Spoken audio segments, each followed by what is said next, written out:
1장 10절입니다.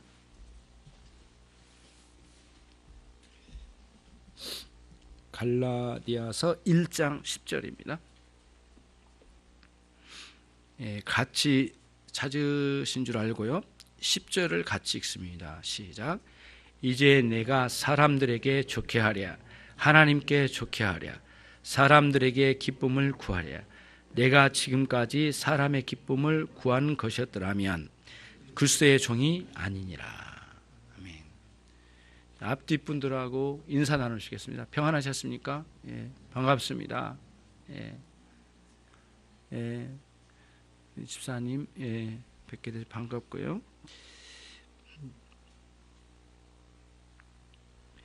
이 본문은 굉장히 유명한 성경 본문이죠. 그래서 이 본문이 어디에 있는지는 몰랐었더라도 대략은 들어본 말씀이잖아요. 사람들을 기쁘게 하랴, 하나님을 기쁘시게 하랴. 이게 이 자기 결단이 있고 선언적인 면이 있죠. 질문 자체에 답이 있어요. 그렇죠? 질문 자체에 답이 있어요. 하나님을 기쁘시게 해야만 하는 복음 전도자의 분명한 사명이 명확하게 있는 거죠. 그래서 오늘 처음에 저는 신자가 추구해야 할 삶에 대해서라고 이렇게 제목을 붙였다가 너무 서술적으로 된 것 같아서 확 지웠습니다. 지우고 좀 오늘 본문에 더 가깝게 사람을 기쁘게 하랴, 하나님을 기쁘시게 하랴 라는 질문으로 제목을 잡았습니다. 사람들에게 경각심을 불러일으켜서 자신뿐만 아니라 동료 성도들에게도 하나님을 기쁘시게 하는 삶으로 돌아오도록 촉구하는 10절의 말씀입니다. 왜 이런 말씀이 나왔는가, 그 배경을 잠깐 말씀드리자면 유사 기독교가 오늘날 또 있습니다. 기독교 모양은 갖춘데 가짜 기독교들이 있습니다. 당시에도 기독교라고 겉으로는 표를 하고 다니면서 자기들이 가지고 있는 가슴에 품은 말씀은 비복음적, 비성경적인 사상을 가지고 있기 때문에 껍데기만 기독교고 속은 기독교가 아닌 유사 기독교인들이 있었습니다. 그들을 우리는 이단이라고 하는데 오늘 여기에 등장한 사람들은 율법주의자라고 하는 이단들이었습니다. 율법주의는 율법을 주신 분은 하나님이시기 때문에 율법 자체는 매우 선하고 위대하신 하나님의 말씀이지만 그 위대하신 하나님의 말씀을 왜곡시켜서 율법의 본래의 기능을 다 부셔뜨려 버리고 악하게 악용해서 자기 종교의 입맛에 맞게끔 써먹는 율법주의자들이었습니다. 율법주의의 핵심은 예수님을 믿지 않고도 사람이 행위로, 선행으로 구원받게 할 수 있다고 하는 잘못된 가르침을 가지고 있는 이단입니다. 그래서 그 핵심은 사람이 자기 선행으로 스스로를 구원케 하는 자리로 나갈 수 있다고 하는 행위 구원론이라고 하는 아주 잘못된 구원론을 가지고 예수님은 내 인생에 필요 없고 하나님이 나를 구원하실 필요 없이 내가 내 자신을 스스로 구원할 수 있다고 하는데 초점이 맞춰진 사상입니다. 명백한 이단이죠. 오늘날도 행위 구원론자들이 꽤 많습니다. 행위 구원론 안에 있는 무서운 한 가지 요소, 두 가지 요소가 있는데 하나는 뭐냐면은 회개를 하지 못하게 만듭니다. 죄를 뉘우친 데까지는 갈지 모르지만 진정한 회개를 하지 못하게 합니다. 왜냐하면 내가 선행을 잘 하면 내 스스로 하나님으로부터 인정받아 구원받을 수 있기 때문에 내가 흉악한 죄인이라는 인식을 갖지 않고 나는 그렇게 큰 심각한 죄인은 아니야.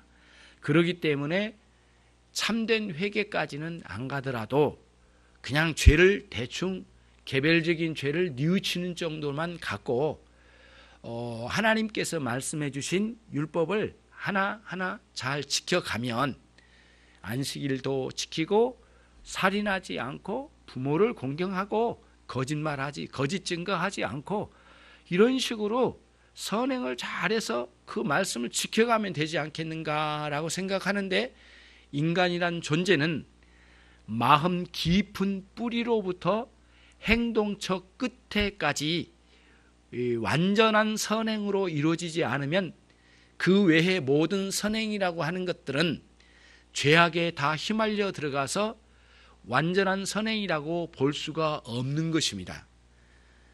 그렇기 때문에 우리 인간 그 어느 누구도 마음 깊은 곳에 못된 근성, 하나님을 대적하는 죄의 근성, 죄성이 없는 사람은 단 한 사람도 없습니다. 있는 것처럼 보여지지만 보여진 것뿐이지 사실은 그런 사람은 없습니다. 그리스도 외에는 없습니다. 의인은 없나니 하나도 없다고 선언적으로 말씀해 주신 하나님의 말씀은 우리가 믿는 말씀입니다. 그렇기 때문에 인간은 스스로를 구원할 수 없는 철저하게 부패하고 타락한 전적 타락, 전적 부패의 존재가 우리 인간이라, 이런 말씀입니다. 그렇기 때문에 인간을 구원하기 위해서는 인간 스스로에게 있는 어떤 선행의 작은 나부리를 하나 가지고 갔다가, 나부레기를 가지고 갔다가 하나님께 가지고 가면 선행으로, 그 선행으로 스스로를 인정받고 구원시킬 수 있을 거 아닐까라고 하는 것은 사람의 생각이지, 하나님의 말씀과 하나님의 판단에 의하면 그것은 도저히 구원에 이를 만한 근거가 되지 못한다, 이런 말씀입니다. 이것이 복음적인 선언입니다. 그렇기 때문에 이것을 아신 하나님이 우리 인간이 철저히 패망하여 스스로를 구원할 수 없는 절대 절망에 휘말려들어 빠져있는 존재들이기 때문에, 영원히 하나님으로부터 떠나버린 그런 존재들이기 때문에 하나님 당신 자신이 무한한 사랑을 통하여 당신의 독생자 외아들이신 우리 주 예수 그리스도를 이 땅에 보내주셔서 그 멸망 가운데 있는 영혼들에게 거룩하신 하나님의 손길을 내밀어 우리를 그 불구덩이 같은 곳에서 손 내밀어 우리를 끌어올려 구원하시는 위대한 역사를 십자가에 죽으신 그리스도의 완전한 속죄의 죽음을 통하여 이루어 나가셨습니다. 그렇기 때문에 성경 전체는 하나님 구원하신 방식을 봐서도 인간은 스스로 구원할 수 없는 거구나 라고 하는 것을 알게 되고요. 그리고 난 다음에 우리는 예수님을 의지하지 않으면 안 되겠다라고 하는 복음의 가르침을 받아들여서 믿습니다. 그리고 우리는 그 하나님을 의존해서 예수님이 우리를 대신하여 십자가에 죽으신 것을 확실히 믿고 그분을 의존하는 마음으로 나를 구원하여 주옵소서, 이런 태도를 가지고 하나님 아버지 앞에 나아갈 때에 우리를 전적으로 은혜의 입장에서, 하나님 은혜의 관점으로 우리를 구원해 주신 것입니다. 우리는 어떤 값어치 있는 일을 내놓은 것이 아니고 하나님께서 무한한 가치가 있으신 당신의 독생자를 십자가에 매달아 죽게 하신 방식으로, 하나님 우리를 대신하여 죽게 한 방식으로 죄인들을 구원하셨습니다. 우리는 그 방식에 입각해서 예수님을 믿는 믿음의 방식으로 예수님의 구원의 그 놀라운 능력에 우리가 들어가게 되고 그분의 구원을 통하여 이렇게 신자가 되어 그리스도인으로 살게 되었습니다. 그래서 이런 논리를 생각하면 여기서 이제 중요한 깨달음을 갖게 됩니다.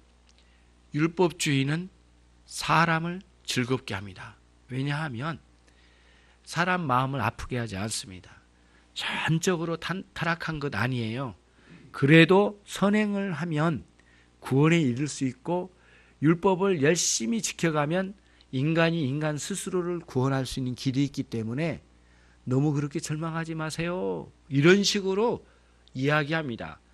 전적 타락, 완전한 부패, 그 상태가 아니라고 하는, 그래도 좀 받아줄 만한 일들이 있다라고 이런 식으로 말하기 때문에 사람들의 마음을 속상하게 하지 않습니다.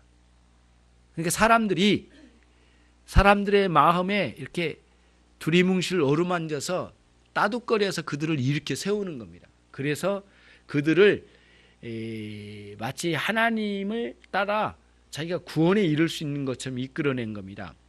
그 사람들은 사람들의 마음을 아프게 하지 않습니다. 그래서 긍정적인 마음을 품고 열심히 살면 훌륭한 사람이 될 거야 라고 하는 조엘 오스틴 같은 사람은 2단 중에 2단이 올시다. 사람이 긍정적인 마음을 먹으면 긍정적인 사람이 되어서 훌륭한 사람으로 성공할 것이라고 하는 그런 식으로 이야기하면서 동시에 그리스도 앞에 무릎을 꿇고 회개할 일을 하지 못하게 하는 아주 비복음적, 비성경적, 반그리스도, 반하나님 그런 사상을 퍼뜨린 사람이 조엘 오스틴입니다. 그는 수많은 사람들을 현혹시켜서 미국에서 목회하고 있는 목회자라고 하지만 목회자의 탈을 쓴 이리와 늑대와 같은 사람이 아닐 수 없습니다.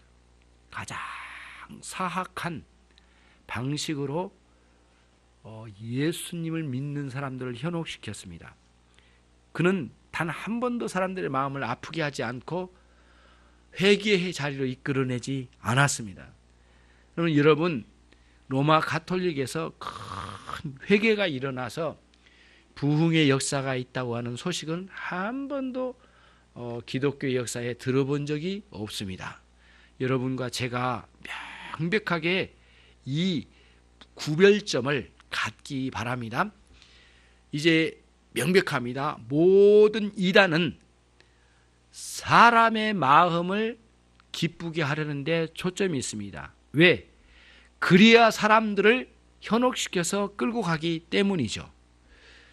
그러나 복음과 성경과 참된 그리스도인과 목회자와 복음 전도자들은 비록 사람들의 마음을 아프게 할지는 모르지만 실제로 그들은 완전 타락, 전적 부패에 놓여져 있는 스스로를 구원할 수 없는 절망적인 존재라는 사실을 깨닫게 해줘서 하나님 아버지 앞에 무릎을 꿇고 단순한 개별적인 죄에 대한 뉘우침 수준이 아니라 총체적인 죄인이라는 사실을 깨닫고 총체적인 회개의 자리로 확 무릎을 꿇고 꼬꾸라져서 변화를 받아 그리스도를 붙들지 않으면 절망적인 존재라는 사실을 알게 하는 복음 선포가 참된 교회와 그리스도인들 가운데 있다는 사실을 알아야만 합니다.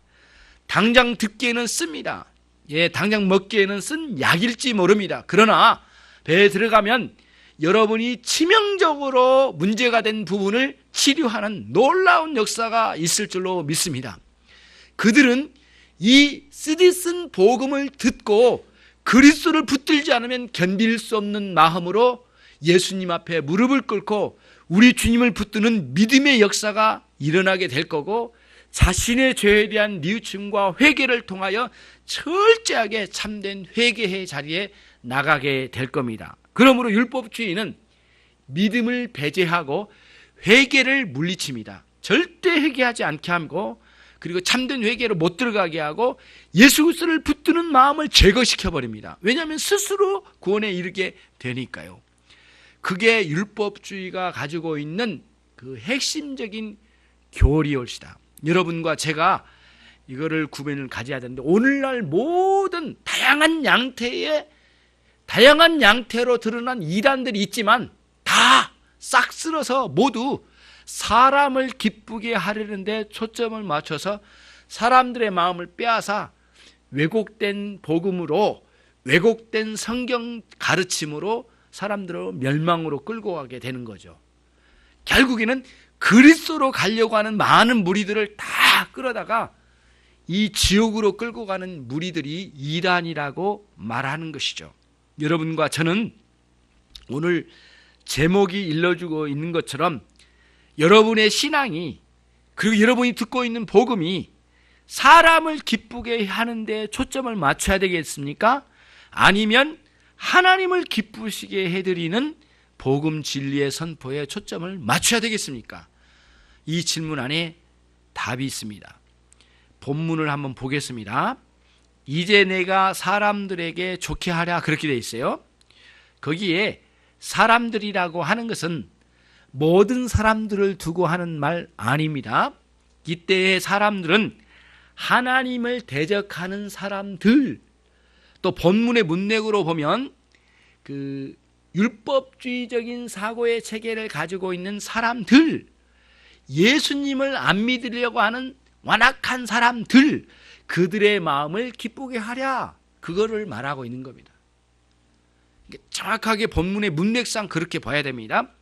그리고 내가 하나님을 좋게 하랴, 이렇게 이제, 그리고 내가 사람들에게 기쁨을 구하랴, 나 그거를 구걸하랴, 그럴 수 없느니라. 그리고는 예수 그리스도의 참된 복음을 선포했던 사람이 사도 바울이고, 오늘날도 참된 그리스도인과 선한 목회자들이 여기에 속한다라고 말할 수 있습니다. 오늘은 두 가지만 생각을 하도록 하겠습니다. 하나는 그리스도인의 자기인식. 오늘 사도 바울이 아주 중요한 자기인식을 했습니다. 내가 누구예요? 내가 누구냐 이거죠. 내가 누구냐 이거죠. 뭐 이렇게 말할 수도 있죠. 우리 집에서는 아빠. 그 말이 맞는 거긴 하지만 그런 수준이 아니라 하나님과 이 세상 사이에 내가 누구냐 이거예요. 이 지옥과 천국 사이에 내가 누구냐 이거예요. 그리스도인이란 거예요. 그리스도인. 이 타락한 세상과 참된 교회 사이에 내가 누구예요? 나는 그리스도인이다. 예수님 믿는 신자다라고 하는 자기 인식이 뚜렷한 사람, 그 사람들이 신자다 헌신자다, 이런 말씀입니다. 자, 그러면 약간 덥죠. 에어컨 틀까 말까 갈등과 갈등을 계속 했습니다. 저는 무지하게 지금 덥습니다. 지금 굉장히 막 땀이 나요. 지금 에어컨 틀지 마십시오. 오늘까지는 봐드리겠습니다. 여기에 이제 강단의 소리, 거기 보시면 제가 이렇게 말하는 거는 여러분 이해하고 계실 거예요. 졸리신 분이 3분 정도가 있었어요. 지금 그 첫 단락 밑줄 그은 분 보시겠습니다. 같이 읽어봅시다. 좀 잠을 깰 수도 있고, 잠까지는 아니더라도 졸음을 깰 수도 있게끔 밑줄 그은 분 첫 단락 같이 있습니다. 그리스도인의 자기인식에 대하여 거듭난 사람은 참된 신자들입니다. 그들은 자신이 그리스도의 사람이요 하나님의 사람이라는 분명한 자기인식을 가지고 있는 사람들입니다.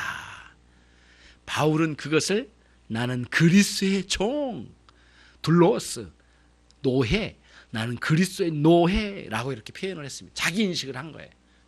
사도 바울은 그냥 신자, 그 다음에 또 하나를 더 넘어갔어요. 뭐예요? 나는 복음을 전하는 그리스도의 종, 이렇게 표현을 했던 거예요. 사도 바울의 자기 인식이 분명하게 여기 있었어요.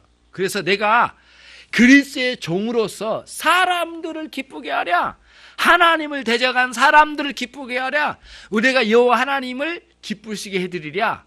대답 좀 해봐라. 나는 명백하다. 나는 그리스도의 종이라. 이렇게 이야기를 했어요. 오늘날 신앙생활하는 여러분의 삶의 현장으로 돌아와 보면 여러분들과 제가 살아가는 현장에서 장소, 시간 불문하고 거기에서 여러분들과 제가 그리스도인 신자인가에 라고 하는 자기 인식이 있느냐 이거예요. 제대로 된 인식이 있느냐 이거예요. 교회에 와서는 너도 나도 신자이고 서로가 서로를 보면서 이렇게 신앙생활을 하기 때문에 나도 신자야 말하지 않아도 서로가 인정을 해주는 그런 분위기 때문에 심각하게 생각하지 않아도 내가 신자라고 하는 인식을 갖거든요. 자기 인식을 제대로 갖는 건 아니지만 일단은 그렇게 막 나도 무의식적으로 그렇게 갖는 거예요. 그러나 장소가 달라졌을 때 문제예요. 남편과 단둘이 있을 때 씩씩거리면서 싸우거나 자식과 같이 있을 때 이놈 저놈 이녀 막 이렇게 하면서 막 해댈 때 장소 시간에 불문하고 내가 신자인가 그 자기인식이 굉장히 중요해요. 예. 자기인식이 뚜렷한 사람은 신자 그리스도인의 뚜렷한 자기인식이 있는 사람은요 하나님 존전에서 자기인식이 있어요. 코람데오 하나님 앞에서 있다라고 하는 인식관계 내 앞에 하나님 계시다고 하는 인식을 가져요. 굉장히 뚜렷해요 이게. 예. 하나님 존전의식이 있어요. 예. 라틴어로 코람데오라고 하는데 존전의식이 굉장히 중요한 게 신앙의 가장 생명력 있는 신앙은 하나님의 존전의식이 있어요. 예. 남이 아무도 안 봐. 이걸 내가 딱 해도 문제가 안 돼. 누구도 간섭하지 않고 누구도 못 봤어. 예. 그런데 하나님은 보고 계셔요. 하나님의 존전의식이 가장 뚜렷한 사람 중에 한 일화가 있는데 요셉이 애굽에 팔려가서 보디발의 아내의 성적 유혹에 휘말려들었을 때 그 방에는 보디발의 아내 이름이 없습니다. 성경에 안 나왔기 때문에 없는 거예요. 있긴 있었겠죠. 그런 존재는 아주 불명예스러운 사람 이름도 안 올리려고 있었는데 알지는 못하겠죠. 그러나 아무튼 이름도 없어. 이름도 없고 나이도 몰라. 그러나 그는 아주 신실한 신자 한 사람을 멸망시키려고 덤벼들었어요. 보디발의 아내예요. 누구예요? 요셉. 이 청년 요셉 17살 때 애굽으로 끌려갔다고 해요. 그리고 몇 년 지나면 20대 중반쯤 되어서 그런 짓을 했을 가능성이 많아요. 당대의 애굽에는 제국이거든요. 애굽에는 수많은 그 노예들이 있었답니다. 그리고 그 노예들은 주인들의 성적 놀이객감으로 사용되진 경우가 비일비재했고 그리고 만약에 그런 요구를 거부하면 언제든지 노예들의 목을 잘라도 법적으로 문제가 되지 않았답니다. 노예들의 생사 여탈권이 주인 아주머니에게 있었다 이런 말씀이에요. 그런 배경으로 보면 이 요셉은 목숨을 걸고 그걸 거부했다라고 하는 결론에 도달하죠. 그렇죠? 하나님을 전적으로 의지했어요. 예, 그러면서 그 보디발의 아내 유혹에 물리치면서 뭐라고 했느냐면은 내가 보디발 앞에 죄를 득지하리요 이렇게 그런 식으로 말하지 않았어요. 물론 그 비슷한 이야기는 했지만 여호와 하나님 아버지 앞에 득지하리요. 그러니까 거기도 질문이 나와요. 거기서도 내가 이렇게 하리요 해야 되겠는가? 질문이 딱 나와. 그리고는 딱 돌아서는 거예요. 그러니까 자기 인식, 그리스도인의 자기 인식이 얼마나 중요한지 몰라요. 예. 아니 다른 사람들이 다 회식 자리에 술 마시니까 마시지 않으면 부장, 차장, 과장, 계장, 주임 그러면 어디에 있는 거야 도대체 나는 그 사람들 눈길 때문에 도대체 내가 마시지 않을 수 없었거든요. 목사님도 그 분위기에 있으면 그냥 팍팍 마셨을 거요. 그리고는 손 비볐지 않았을까요? 그렇게 들려져요. 우리 같이 생각해 봅시다. 거기나 여기나 하나님 앞에 성전과 같아요. 그 술 마시는 그 속에서도 그리스도인 예배자이고 여기서도 그리스도인 예배자예요. 장소 불문, 시간 불문 어디서나 누구의 우리는 그리스도인이에요. 하나님의 사람이에요. 그렇기 때문에 너무 부끄러워요. 너무 부끄러워요. 예. 칼빈 선생님은 뭐라고 한 줄 아세요? 침실에서도 거룩함을 유지하라. 그렇게 침실에서도 모든 곳에 어디에서 무엇을 하든지 간에 거룩함을 유지하라 말이에요. 거룩함. 우리가 누구예요? 신자예요. 하나님의 사람이에요. 영원히 멸망한 전적 타락의 사람으로서 있던 우리들에게 그리스도의 손을 내밀어 우리를 구원하신 위대한 역사가 있어요. 요즘 그런 사람 없겠지만 컨닝하고 싶어 죽겠어요. 공부를 했는데 그거 봤는데 미치겠어요. 미쳐도 그냥 죽겠어요. 내가 아침에 그거 봤는데 시험에 나와버린 거예요. 근데 정확히 못 봤어. 정말 죽겠어요. 한 번만 스치면 내가 이거 답 쓸 수 있는데 얼마나 강력하게 유혹을 합니까? 전혀 공부 안 해버린 사람은 이미 다 포기한 사람이거든요. 10호자예요. 10호자. 시험을 포기한 10호생, 시험을 포기한 학생. 정말 다 포기한 사람은 별 것도 아니에요. 근데 봤는데 이게 나온 거 이거 본 것까지는 대단했는데 이거 정확히 못 봤어요. 옆에 있는 친구가 어디 지점에다가 뭔 점을 찍었는가 스치기만 해도 알 것 같아. 보고 싶어 죽겠어요. 마치 제가 그런 것처럼 느껴지네요. 정말 죽겠어요. 그때의 그리스도인으로서 결단을 하는 거예요. 내가 이 한 점수 못 얻고 등급 낮아져도 좋아. 딱 결단을 하고 내가 그걸 내려놓아 버린 거예요. 그러면서 그리스도인의 하나님과 나 사이에 하나님 의지해요. 하나님, 내가 오늘 이 한 점수 때문에 등급이 낮아질지는 모르지만 하나님, 나를 인도하여 주옵소서. 유혹을 물리치는 장소, 시간 불문 우리 주님 앞에 그 사람 고람대호 신앙, 하나님 존전의식, 자기인식, 기독교인의 자기인식이 뚜렷해진 여러분과 제가 되기를 바랍니다. 그러기 위해서는 어떻게 그렇게 할 수 있을까? 자기인식. 날마다 그리스도의 음성을 듣는 사람만이 가능합니다.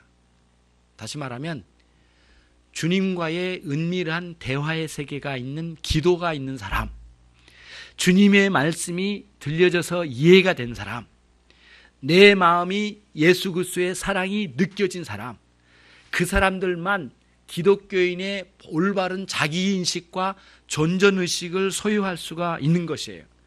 그래서 예수님 이 말씀을 하셨어요. 요한복음 10장 4절 말씀, 자기 양을 다 내어놓은 후에 예수님은 앞서가면 예수님을 따르던 양들이 그의 예수님의 음성을 알아듣고 따라온다라고 이렇게 말씀하셨어요. 예수님이 당신의 양떼를 다 내어놓은대요. 내어놓을 때는 네 맘대로 살아라 그게 아니에요. 이렇게 뭐라 할까요? 자유의지. 신자가 각각 하나님의 명령도 듣고 하나님의 백성이긴 하지만 자유의사 결정권을 우리에게 주신다는 거예요. 자유의지, 의사 결정권을 우리에게 주셔서 어떻게 하면 저쪽으로 갈 수 있고 이쪽으로 갈 수 있는데 예수님의 음성이 들려지면 그게 좋아서 그리 따라가는 거예요. 이런 신앙의 원리, 자유의지를 허락해 주시고 기꺼운 마음, 기쁜 마음, 즐거운 마음, 자원한 마음, 하나님의 사랑이 있어서 그 마음이 있게 되는데 그 마음을 가지고 예수님의 음성을 들으면서 따라가는 거예요. 누가요? 양떼가. 근데 양떼 아닌 사람은 안 따라간다 이거예요. 다른 소리에 귀 기울여 가버린다는 거예요. 그러니까 율법주의 이단에 빠진 거죠. 그래서 여러분과 제가 생생한 기독교인의 자기인식, 내가 누굴까? 그 인식을 어디서 가장 생생하게 얻느냐? 예수님의 음성이 자꾸 들려져야 돼요. 이게 귀로만 들려진 게 아니에요. 내 마음에 새겨지고 감동, 감화로 다가와야 돼요. 근데 그 그리스도의 음성이 딱딱하고 무서운 선생님의 이야기가 아니라 뜨거운 사랑으로 다가오신 그리스도의 사랑의 음성으로 들려줘야 돼요. 가장 절망할 때 위로의 품은 우리 어머님의 품이었을 가능성이 많아요. 어렸을 때 특별히 우리 어머님 품처럼 느껴지는 따뜻한 그리스도의 사랑의 음성으로 다가오는 거예요. 가장 그때 뚜렷한 기독교인의 자기인식이 있게 되고요. 하나님 앞에, 하나님 존전의식, 자기 존전의식, 하나님 앞에 있는 자기인식을 하는데 코람데오의 그 의식을 강력하게 우리가 품을 때, 그때가 기독교인다운 기독교인이 되는 것이에요. 그때가 가장 행복할 때예요, 여러분. 말씀은 들려지지 않고 교회는 나가야만 할 때는 행복하지 않아요. 내가 왜 예수님 믿기 시작했지? 돌아가면 가만두지 않을 것 같아서 무섭고, 가자니 정말 재미 하나도 없고, 교회 가면 맨 야단만 치고, 그런데 교회 갔는데 또 돈은 다 내고, 그리고 잠도 자고 오긴 한데 야단만 들으면서 잠자고 돌아가는 그러한 신앙생활인 것 같은데 종교생활에 머물러 있고, 종교생활에 가담은 돼 있는데 내 속 사람의 신분은 밖에 있는 것 같고, 껍데기는 교회 안에 있는 것 같고 속은 밖에 있는 이런 아주 행복하지 않는 삶을 사는 사람들에게는 오늘 경각심을 가지고 기독교인의 자기 인식을 회복하는 계기가 되는 그런 여러분 되시기를 주님의 이름으로 축원합니다. 반드시 그렇게 돼야 됩니다. 오늘 10절 말씀 상반절에 이제 내가 사람들에게 좋게 하랴 하나님께 좋게 하랴 이렇게 번역이 되어 있어요. 그렇죠? 그러나 원래는 좋게 하랴 그 부분이 단어가 좋게 말하다 페이데인이라고 하는 단어를 썼습니다. 좋게 말하다. 그러면 이제 어떻게 읽으면 번역하면 좋을까요? 내가 사람들에게 좋게 말할까? 하나님 좋으시게 말할까? 다시 말할게요. 말씀드릴게요. 사람들의 귀에 좋게 들려지도록 말해볼까? 하나님께 좋게 들려지도록 말씀을 드려볼까? 사람들 귀에 좋게 들려지게 할까? 듣기 좋게 말해볼까? 그럴 수 없다라는 것이에요. 오늘 말씀이 그런 의미거든요. 그래서 사도 바울은 명백하게 여기서 나는 더 이상 그렇게 말할 수 없다. 이제 다시는 그런 식으로 말하고 싶지도 않고 그런 적도 없지만 나는 그렇게 할 의향이 전혀 없다. 왜냐하면 나는 그리스도의 종이니까.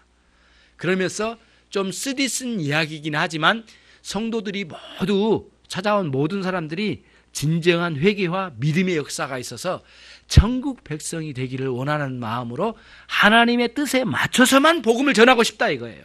그것이 오늘 여기에 배인 말씀이 아닐 수가 없어요. 여러분과 함께 보는 거죠. 교회에는 양의 탈을 쓴 양이 아닌 사람이 있습니다. 주님의 양의 탈을 쓰고 실제는 양이 아닌 사람이 있을 수 있습니다. 또 반대로 목회자가 선한 목자가 아니라 싹군 목자가 있을 수도 있습니다.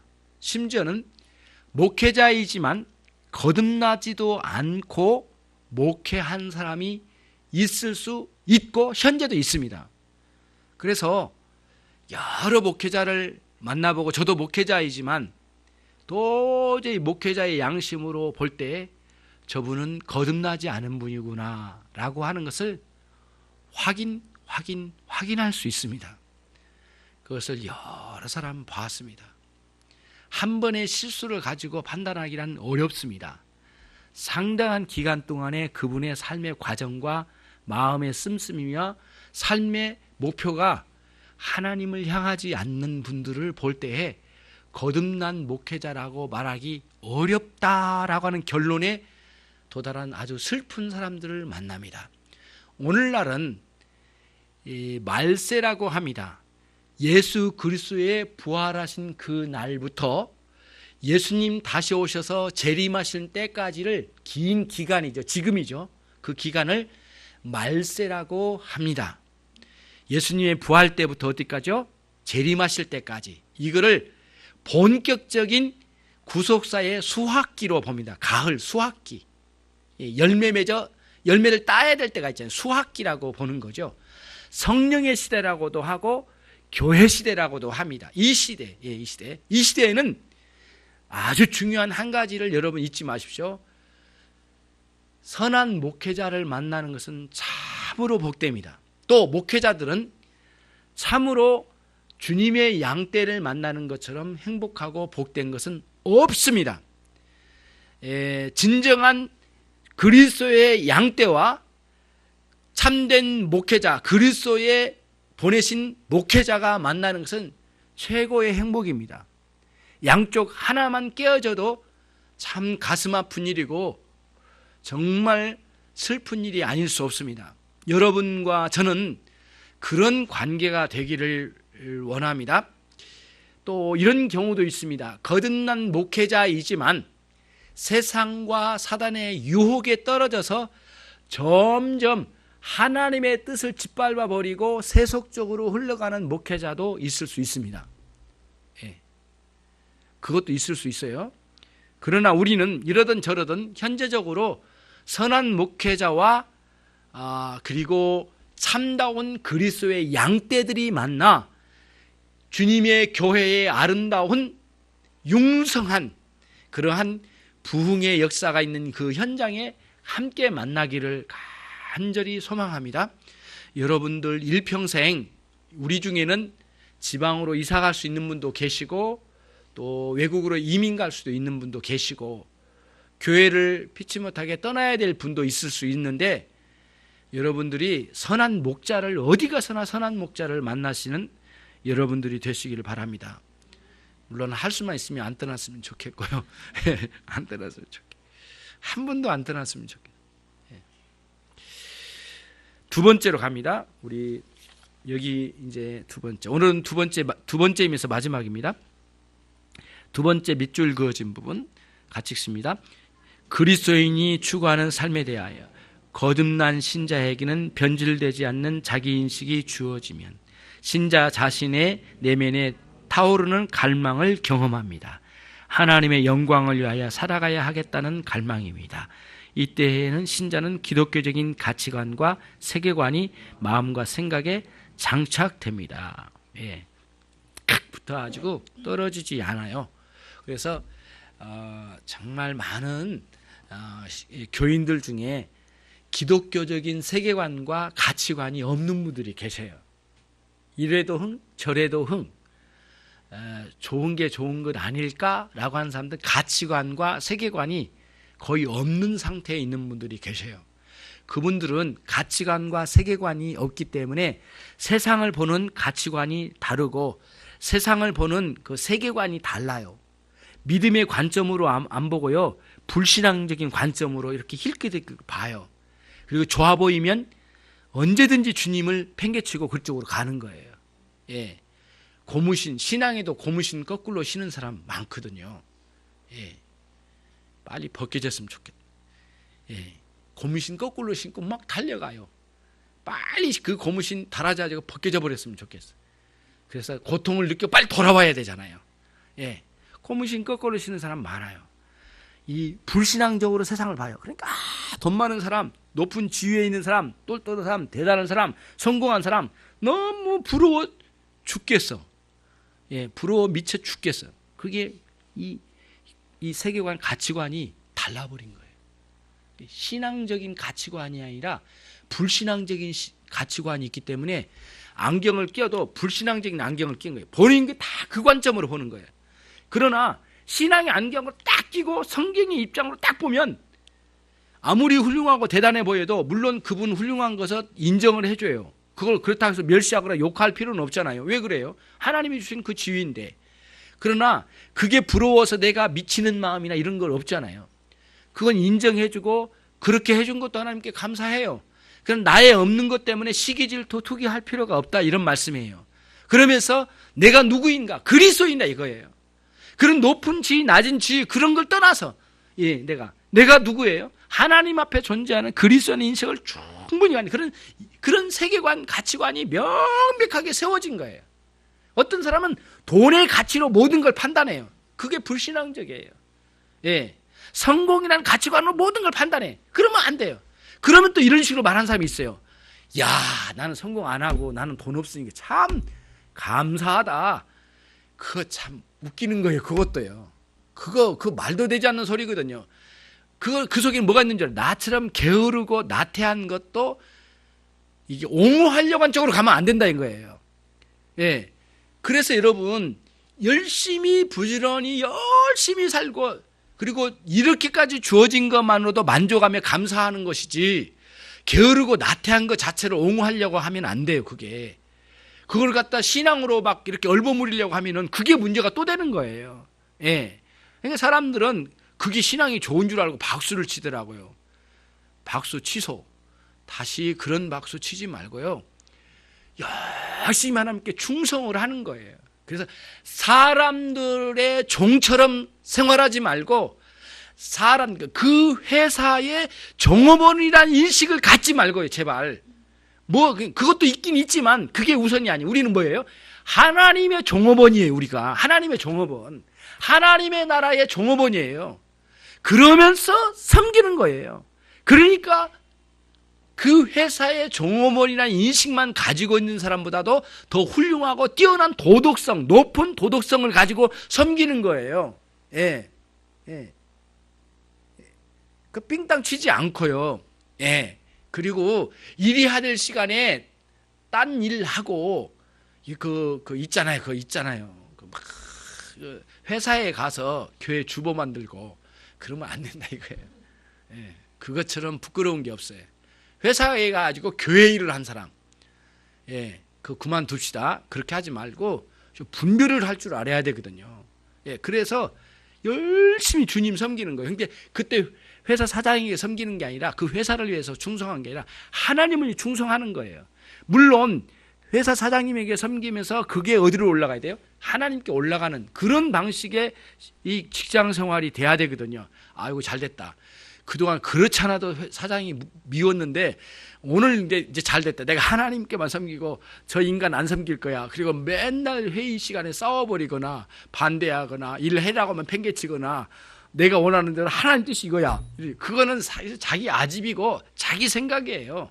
하나님은 나를 거기에 두셨을 때는 그 사장을 통하여 지도를 받고 이렇게 올라가서 하나님 섬기라고 주신 거예요. 그 질서를 깨고 가면은 안 되는 거죠. 그런 방식이거든요. 그런 식으로 우리가 정말 바른 인식을 가지고 하나님 앞에 살아가는 거예요. 그러면서 이제 우리에게는 뭐가 있느냐면은 갈망이 있어요. 어떤 갈망이냐? 하나님만을 섬기고자 하는 갈망이 우리 안에 가득해요. 그래서 그거를 그리스도의 종, 둘로스 종이라고 해서 노예예요. 노예. 원래는 노예입니다. 둘로스라고 하는 그런 그 노예, 그리스도의 노예라고 하는 단어를 여기에 썼어요. 누가요? 사도 바울이. 그러면 여기서 한 가지 정리하고 넘어갈게요. 어느 성경에서는 하나님의 아들이라고 해놓고 여기서는 그리스도의 종, 하나님의 종이라고 하네요. 구약 성경에도 여호와의 종 이런 말씀이 나오는데 신자들을 중심으로 한 내용이고 사실상 신자들이거든요. 모든 신자들이 종이에요. 그래서 에베소서 6장 5절로 7절 말씀에 그리스도의 종처럼 마음으로 하나님의 뜻을 행하라 했어요. 성도들에게. 예. 그리스도의 종처럼 섬기라 이거예요. 하나님의 뜻을 위하여. 모든 신자는 그리스도의 종이에요. 예. 둘로스 종. 그러면은 이 종과 아들이라는 개념이 둘이 있는데 그러면 종은 뭐고 아들은 뭔가? 라고 할 때 성경에서 그 문맥상 이렇게 보는 거예요. 아들이라고 하는 것은 하나님과 나 사이의 사랑의 관계의 관점으로 부를 때는 하나님의 아들, 자녀라는 쓰는 거예요. 하나님과 나 사이의 사랑의 관계의 관점. 최고의 사랑의 관계를 부모와 자식의 관계로 보잖아요. 이 땅에서. 다른 것도 있겠지만 가장 근접하고 사랑이 근접한 관계가 그러니까 부모님과 자식 간의 관계잖아요. 그래서 하나님 아버지, 하나님의 자녀 이렇게 쓰는 거예요. 엄청난 사랑의 관계를 표현할 때 그렇게 쓰는 거예요. 그러면은 종은 뭐냐? 여호와의 종, 그리스도의 종이라는 뭐냐? 하나님 아버지 앞에 사명을 감당할 때에 오는 개념이에요. 이게 무슨 말씀인지 아시겠죠? 하나님 앞에 사명 감당할 때 쓰는 용어가 그리스도의 종이에요. 종. 예. 무슨 일을 하잖아요. 회사 일도 주님의 일이라고 제가 말씀드렸잖아요. 가정 일도 가사 일도.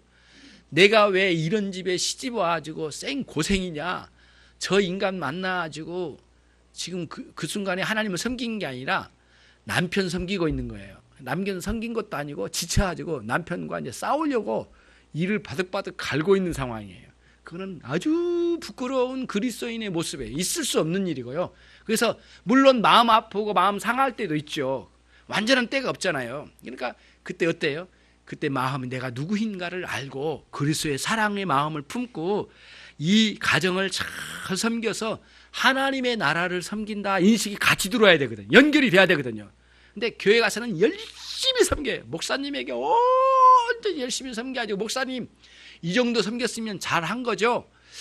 말하고 싶은데 하기는 좀 어렵고 열심히 섬겨. 집에 가서는 그 섬겨야 될 남편과 대판거리 싸워. 그래가지고 여기 할퀴가지고 와가지고 목사님 내가 이겼습니다. 난 죄를 이기고 온 줄 알았더니 남편을 이기고 온 걸. 안 돼. 그런 식으로 삶을 살면 안 돼. 그래서 남편을 섬겨서 하나님을 섬기는 자리로 가고 아내를 사랑해 줘서 하나님을 사랑하는 자리로 올라갈 수 있는 그러한 신앙의 구도를 가지고 열심히 가는 거예요. 예, 이게 이제 신자가 가야 될 일이라 이거예요. 그래서 그리스도의 종이라고 하는 것은 사도 바울의 관점에서는 복음 전도가 자기에게는 엄청난 사명이 있어요. 누구에게요? 이방인들에게. 그래서 사도 바울은 그래서 나는 그리스도의 종이라고 이렇게 표현한 거예요. 그래서 여러분은 여러분 스스로를 나는 그리스도의 종이라고 말할 때 여러분이 해야 할 일이 있어요. 개별적으로 가지고 있는 사명. 그 다음 보편적으로 가지고 있는 사명이 있어요. 거룩한 신자의 삶.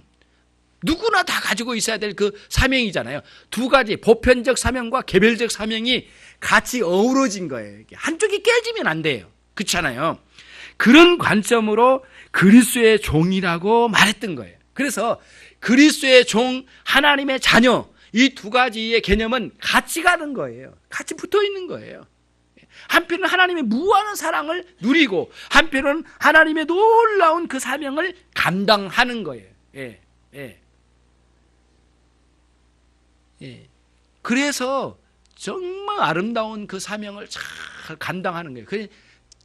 아주 정말 착하고 아름다운 종이 아니겠습니까? 한 집안의 사환이 그렇게 아름다울 수가 없는 거예요. 하나님의 나라의 사환으로서 여러분과 제가 잘 섬겨가야 되잖아요. 그것이 이제 우리에게 있는 거예요. 하나님은 그런 방식으로 교회 안에 들어온 둘로스 노예들을 당시에 회심시켜 다시 그 가정으로 보내주신 거예요. 하나님께서. 예. 오늘 당장 쇠파이프 들고 가서 노예제도 폐기하라 데모하는 데를 안 보내고요. 하나님은 회심시켰어요. 그랬더니 주인이 봤더니 얘가 교회 갔다 오더니 엄청 변한 거예요. 열심히 섬겨. 노예는 노예지만 일반인 평민보다 주인보다 더 훌륭한 인격을 가지고 섬기는 거예요. 그때 깜짝 놀라고 주인이 너 어디 갔다 왔냐? 열린교회 갔다 왔습니다. 인천 열린교회. 이야, 그 교회 대단하다. 그럼 그때 가는 거예요. 주인이. 그 어디냐? 예. 인천 논현역 3번 출구 옆에 가까운 20m 가까운 근거리에 있습니다. 제가 모시고 갈게요. 차를 가지고 가시겠습니까? 전철로 가실까요? 이렇게 가는 거예요. 그러면서 당시에 어디예요? 그 노예 제도의 그 핵심 그 깊은 데로 들어가서 변화가 일어나기 시작한 거예요. 그래서 나중에는 이 노예제가 있어서는 안 되겠다는 마음을 온 백성들이 갖게 만든 거예요. 그래서 그 문화에 예수의 문화가 딱 장착될 때마다 어떻게 됐어요? 노예제도가 폐기됐어요. 그게 1700년도에 영국에 있었던 커다란 사건이에요. 예, 여러분이 알고 있는 이 책을 꼭 읽으셔요. 영국의 양심이란 책. 이거 안 읽으면 제가 여러분 미워할 겁니다. 영국의 양심. 이거는 꼭 읽으셔요. 읽되 앞에만 읽지 말고 가운데 살짝 읽다 팽개치지 말고 처음부터 끝까지 읽으셔요. 윌버포스라고 하는 훌륭한 정치인이 있는데 1700년도에 이 아주 훌륭한 사람인데 노예제도를 폐기시키는 앞에 섰어요. 처음에는 이분이 그리스도인이 아니었어요. 중간에 국회의원 생활을 하다가 회심했어요. 확 뒤집어졌어요. 그때부터 노예제도를 폐기시키려고 법안을 만들어내고 준비하고 설득하면서 수십 번 맞아 죽을 뻔했어요. 예, 골목길에, 자기 집 가는 골목길에 늘 사람들이 리본도 칼을 품고 다니다가 언제든지 막 배를 찔러서 죽이려고 했던 게 한두 번이 아니에요. 몇 번 죽을 고비를 넘겨가면서 영국의 노예제도를 폐기시켰어요. 영국이 대단한 나라고 생각하지만 여러분 역사를 보면 참 더럽고 치사한 나라입니다. 이렇게 하면 영국 사람 욕하겠네요. 1700년도에 대영 제국이 됐던 것은 뭐랄까요, 아프리카에서 흑인들을 포획해다가 노예로 팔아먹은 돈으로 나라의 재정 3분의 2를 충당했답니다. 그 정도면 어느 정도 알겠죠? 모든 나라의 재정을 이 노예를 팔아먹어서 나라를 세운 나라가 대영 제국입니다. 그래서 해양 그 배, 해양 산업이 가장 뛰어나고 놀라운 나라가 영국입니다. 그래서 오늘날 또 이 조선 산업에 대한 공부를 제대로 하려면 영국으로 가서 공부한다네요. 굉장히 뛰어난 기술이 있대요, 영국에는. 그 모든 게 어디서 없는 노예를 팔아먹은 거예요. 어느 시인이 노래를 했어요. 내 이 아름다운 응접실에 놓여져 있는 저 커피잔, 거기에 옆에 놓여져 있는 티스푼, 그리고 그 컵 밑받침, 모든 게 노예의 피를 팔아서 사놓은 것 아닌가 하면서 시인이 막 눈물겨운 시를 써요. 노예제를 폐기시켰어요. 설교가 옆으로 간 것 같은데 하나님 그리스도가 들어간 곳에 모든 문화의 변혁이 일어나기 시작한 거예요. 여러분과 제가 그 책 읽읍시다. 저 3번 읽었습니다. 예, 안 읽고 이렇게 말씀드린 게 아니에요. 영국의 양심, 두란노에서 나온 책, 율보포스 그 책을 꼭 읽어서 한번 생각해 봅시다. 정말 하나님께서 우리를 구원하셨습니다. 그리스도인이라는 자기 인식이 있습니다. 우리 마음에는 그리스도인이라는 인식과 함께 그 다음에 타오르는 갈망이 있습니다. 하나님을 기쁘시게 하고자 하는 열망, 하나님의 뜻을 추구하며 살고자 하는 열망, 그게 있습니다. 예. 여러분 60대입니까? 50대입니까? 40대입니까? 30대입니까? 20대입니까? 10대입니까? 나이가 무엇 문제입니까? 나이가 무슨 상관입니까? 주님의 영광을 위하여 내가 하는 일이 뭐가 문제입니까? 내가 하는 일이 천합니까? 뭐 귀중한 일입니까? 무엇입니까? 그게 뭐가 문제입니까? 그리스도를 위한 것이라면 나는 청소라도 하고 화장실 청소라도 하면서 먹고 살아야 되지 않겠습니까? 하나님 주님의 영광을 위해서라면 무엇을 한 게 뭐가 문제입니까? 예. 그것 모두 가치가 있는 것이에요. 어느 그리스도인이 이야기했답니다. 참 수고 많으시네. 그랬더니 자기가 청소부란 사실을 이야기했답니다. 그랬더니 그 정치인이 하는 말이 여보게 당신은 청소부라고만 말하지 마소. 당신은 주님이 지어놓은 이 세상, 이 우주 만물 중에 하나인 지구의 한 구석을 주님의 땅인 이곳을 쓸고 있네. 이렇게 말했답니다. 이렇게까지 말할 수 있는 배포가 좀 있고 신앙이 좀 뭐가 있어야 되지 않겠습니까? 그래서 공장에서 일하는 것이 문제입니까? 사무실에서 일하는 게 뭐가 문제입니까? 모든 게 가치가 있고 주님의 일을 위하여 하는 겁니다. 이 교회에서 목회하는 것과 여러분이 직장에서 섬기는 것과 가치가 똑같습니다. 주님의 영광을 위하는 것이기 때문에 만약 그걸 잃어버리면 목회자일지라도 추한 것이에요. 그거 잃어버리면 아무리 훌륭한 지위에 있더라도 추한 것뿐이에요. 예.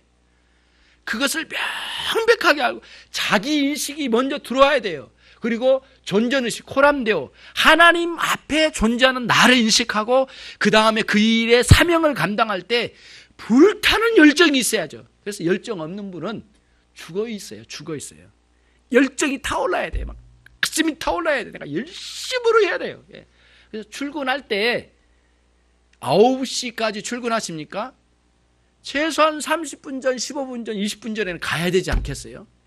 9시 정확하게 들어가는 사람, 그 사람 열정 없음, 예수님의 영광을 위하여 살고자 하는 마음 없음, 밥 먹기 위하여 살고 있음, 그걸 드러내고 있는 거잖아요. 안 돼요. 절대 그렇게는 안 돼요. 예, 회사에 제일 먼저 출근해야 돼요. 출근. 그리고 물론 화장실 청소 다 청소하신 분들이 하지만 내가 제일 먼저 정리하고 하란 말씀이에요.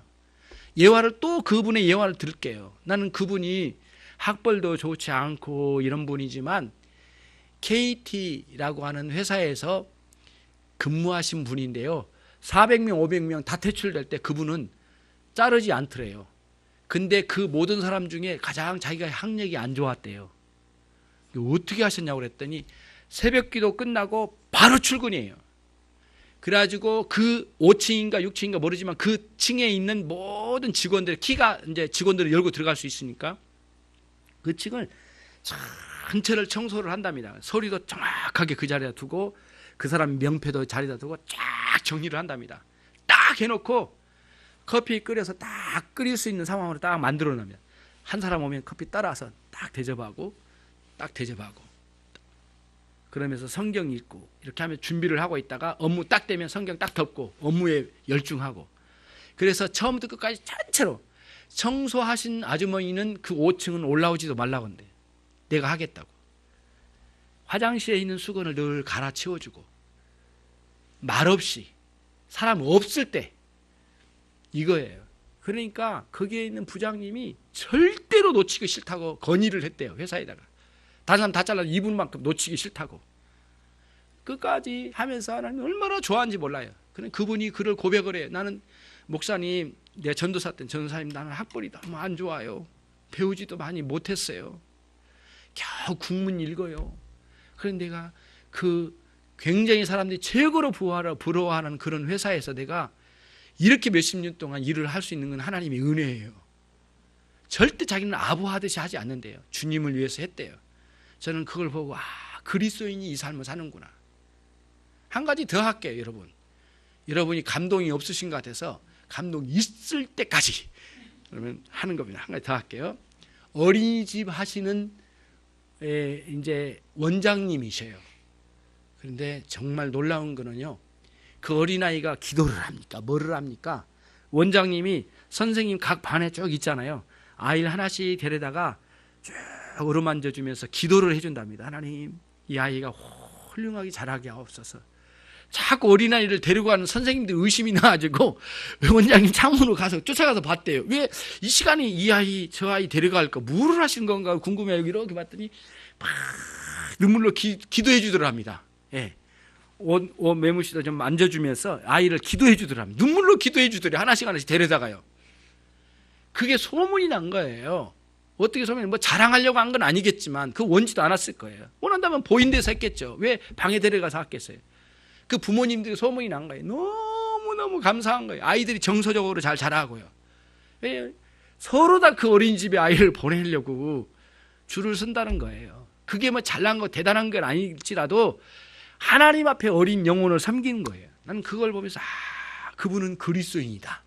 내가 어느 교회 다니는지 모르겠지만 진짜 그리스도인이다. 인천 열린교회 다니는 성도 그날이 오기를 바랍니다.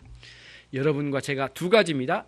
그리스도인한 인식, 그 다음에 그리스도인은 어떻게 살아야 될 건가, 이 우리 안의 열정, 갈망이 불타오르는 성도들 모두 되시기를 주님의 이름으로 축원합니다. 기도하겠습니다. 우리 이 시간 우리 함께 기도할 때 오늘 말씀에 은혜를 주셨는데 그 말씀을 따라 살게 하옵소서. 기도하겠습니다.